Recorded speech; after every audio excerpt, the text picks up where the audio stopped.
বরফির আব্দুল কাদের জিলানী রহমতুল্লাহ আলাইহির জীবন এক বর্ণাঢ্য জীবন ছিল।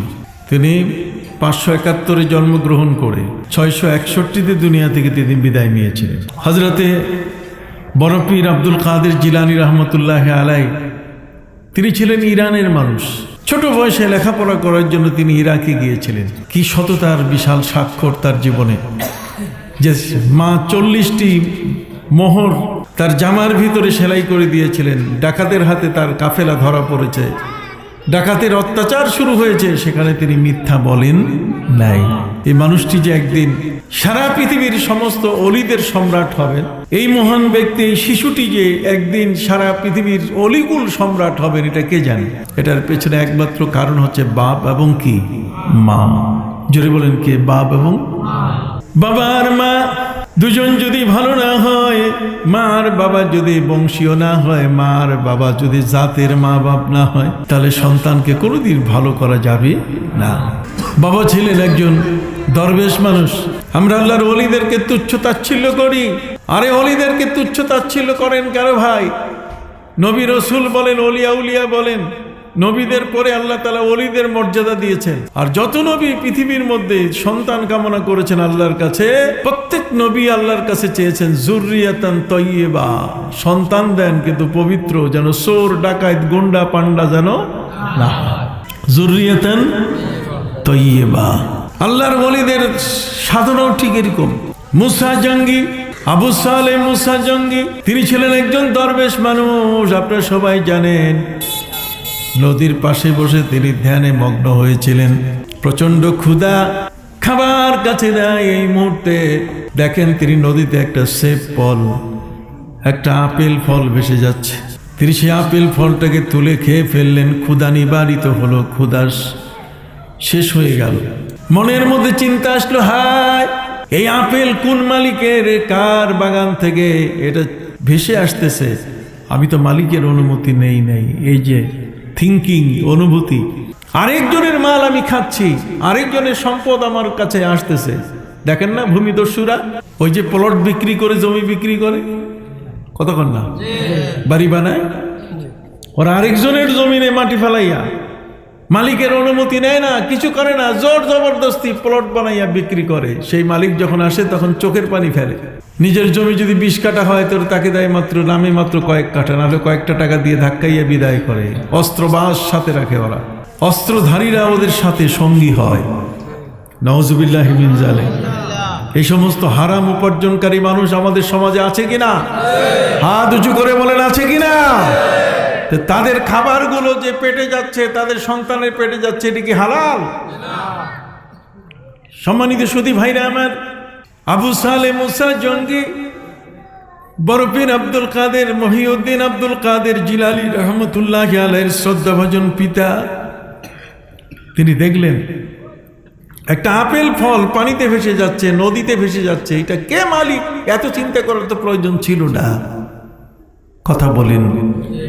তারপরও তিনি কি করছেন?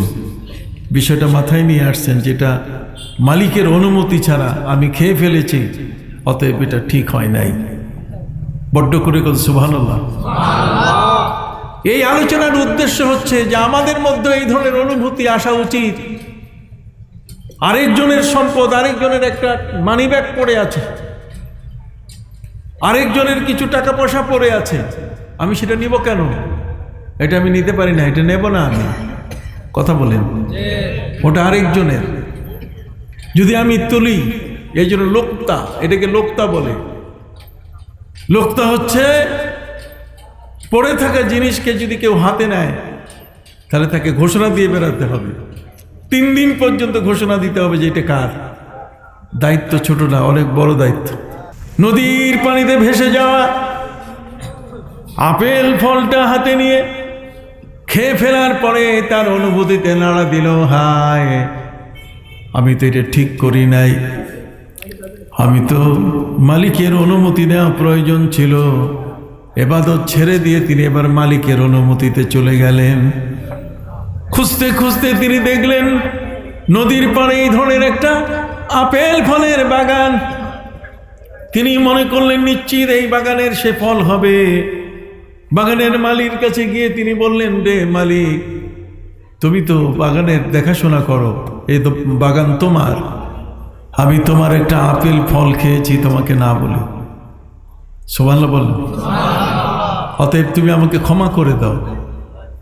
বাগানের মালিক চিন্তা করলো, হায়, এ দেখি আজব মানুষ, কত শত হাজার ফল এইভাবে পড়ে গিয়ে নদীতে ভেসে গেছে, কত পশু পক্ষীতে খেয়ে গেছে।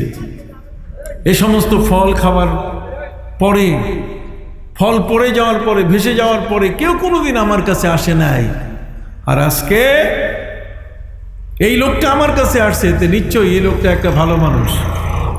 সুবহানাল্লাহ বলেন। এই লোকটা কি? তাহলে ভালোটা কি কর্মে প্রমাণ করা যায় কিনা? হাত উঁচু করে বলেন, ভালো জিনিসটা কর্মে প্রমাণ করা যায় কিনা? গানের আসরে আসছেন না মাহফিলে? তাহলে ভালো কাজে আসছেন না, না মন্দ কাজে? ওই যে চিল্লাই চিল্লাই গেল, বুঝেন না? ওই যে অটোতে চিল্লাই চিল্লাই গেছে, মানে এই চিল্লান এখানে আমাদের দেখে আল্লাহু আকবার, আর পরে যাইয়া দেখবেন ও ব্রাজিল আর আর্জেন্টিনা, কথা বোঝেন নাই? এগুলো সব বুঝি আমরা, শিক্ষক না, আমাদের সবকিছু মাথায় আছে।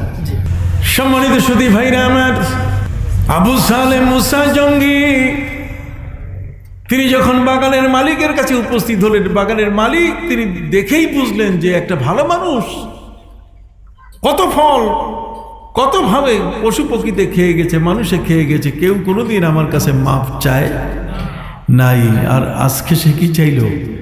মাপ ছিল। কাজেই এ লোকটা ভালো মানুষ, একে সারা যাবে না। ঘরে একটা মেয়ে আসে, ভালো মানুষ তো অনেক সময় খুঁজে পাওয়া যায় না, কথা কর না, ওনার দুয়ারে ভালো মানুষ এসে গেছে, কাজে এইটাকে সারা যাবে না। আবু সালেহ মুসা জঙ্গি বড় পীর আব্দুল কাদের জিলানী রহমতুল্লাহ আলাইহির সদ্য পিতা, তিনি বাগানের মালিককে বললেন, মালিরে আমাকে তুমি ক্ষমা করে দাও।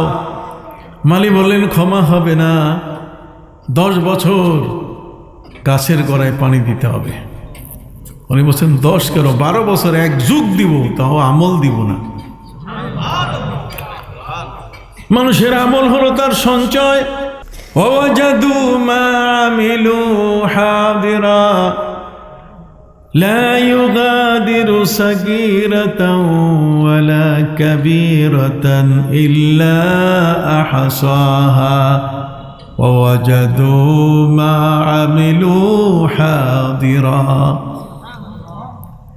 দুনিয়ার মধ্যে আপনি ছোট কাজ, ভালো একটা কাজ, সেটা ছোট।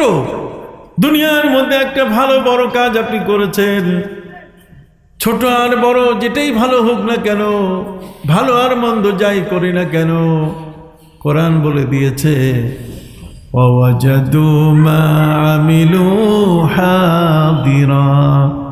কিয়ামতের ময়দানে তার সামনে সে উপস্থিত পাবে যে আমি এই ভালো কাজটা করছি। ভালো কাজ ছাড়া জান্নাতে যাওয়ার কোনো উপায় নাই। কিছু ভালো কাজ আপনার থাকতেই হবে।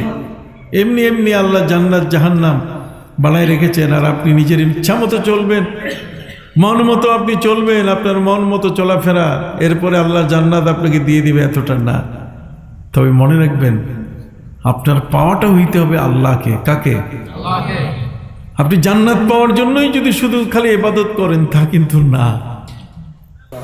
সম্মানিত সুধী, বড় পীর আব্দুল কাদের জিলানী রহমতুল্লাহ আলাই তার জীবনে কিন্তু আল্লাহকে পাবার এই প্রত্যাশা নিয়েই কিন্তু তার জীবনটাকে তিনি গঠন করেছিলেন। কি বলেন, ঠিক না? যারা আজকে আমরা এখানে এসেছি, আমাদের উচিত সেই আবু সালেহ জঙ্গির মতো, তিনি ওখানে 10 বছর পানির ঢেলেছেন গাছের গোড়ায়, কথা বলেন। এরপরে শেষ পর্যন্ত বিয়ে করতে হলো। যখন তিনি ফিরবেন, যে মেয়াদ শেষ হয়ে গেছে, আমাকে এখন মালিক আপনি মুক্তি দেন, তখন মালিক বললেন যে এখন মুক্তি হবে না, আরও বাকি আছে। কয় কি? যে আমার ঘরে একটা কালো মেয়ে আছে, একটা অন্ধ মেয়ে আছে, ল্যাংড়ি একটা মেয়ে আছে, একে বিয়ে করতে হবে। কয় তাড়াতাড়ি দেন, কিন্তু আমল দিব না, আমল হচ্ছে আমার পরকালের সঞ্চয়। সুবহানাল্লাহ। শেষ পর্যন্ত বাসর দেওয়া হলো। বিয়ের পর বাসরে যাওয়ার পরে সেখানে দেখে অবাক যে এক মহাসুন্দরী নারী পোশাক, উনি বেরিয়ে আসা শুরু করলেন যে আমাকে বোধহয় উল্টোটা দেওয়া হয়েছে। কয় না না, এটা কালো এই কারণে যে সূর্যের আলোটাও গায়ে পড়ে নাই, অন্ধ এই কারণে পরপুরুষকে বেড়ার ফাঁকে কোনোদিন দেখে নাই। কথা কন? হ্যাঁ, এটা লেংড়ি এই কারণে পাড়া ঘুরনি মাসি পিসি ছিল না, এই পাড়া থেকে ওই পাড়া, এই মার্কেট থেকে ওই মার্কেট। সেই গর্ভেই জন্ম নিয়েছেন বড় পীর আব্দুল কাদের, তারই ফাতে ইয়াজদাম।